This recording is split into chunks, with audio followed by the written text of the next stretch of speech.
Actually Varahi Amman வந்து சப்த மாதா கூட தான் வழிபடணும்.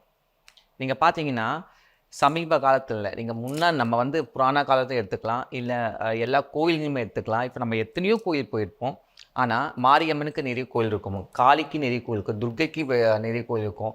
வடநாடுன்னா பார்த்தீங்கன்னா ஃபுல்லாக பத்ரகாளி தான், தட்சிணேஸ்வரி தான், தட்சிண காளி. அந்த மாதிரி சிவன் நிறைய கோயில் இருக்கும். எல்லா கோவில்லையுமே சப்த மாதாக்கள் வச்சுருப்பாங்க. அதாவது 7 அம்பிகைகள். இந்த 7 அம்பிகளை காவல் தெய்வம். அந்த கோயிலுக்கும் சரி, அந்த ஊருக்கும் சரி, இந்த நாட்டுக்குமே காவல் தெய்வங்கள். அந்த காவல் தெய்வம் ஒரு காவல் தெய்வம் தான் வாராகி. அந்த வராகியோட சக்தி என்னன்னா, ராஜராஜேஸ்வருக்கு படை தளபதி அந்த அம்மா, சரியா? ஸோ அவளோட அந்த வழிபாடே வேறு.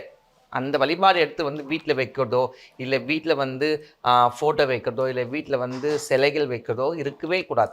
ஏன்னா அந்த காலத்தில் முன்னோர்கள் வந்து நம்மளுக்கு வந்து எந்த கோவிலையுமே தனிப்பட்டு ஒரு வராகி சிலையை வச்சு வழிபாடு பண்ணதே கிடையாது, ரொம்ப ரேர். இதுக்கு எக்ஸாம்பிள் என்ன சொல்கிறேன்னா, நம்மளுக்கு காஷியை தான் நம்ம எடுத்துக்கணும். ஏன்னா நம்ம காஷியோட பலம் தான் இந்த உலகத்தில் அத்தனை தர்மத்தோட பலம். அதோட இந்து தர்மத்தோட பலம், ஆன்மீக பலம். ஏன்னா காஷி தான் நம்மளுக்கு கனெக்ஷன். குறைந்த விலை, நிறைந்த தரம், தங்கள் தேவைகள் அனைத்தும் ஒரே இடத்தில். ஜெயச்சந்திரன்.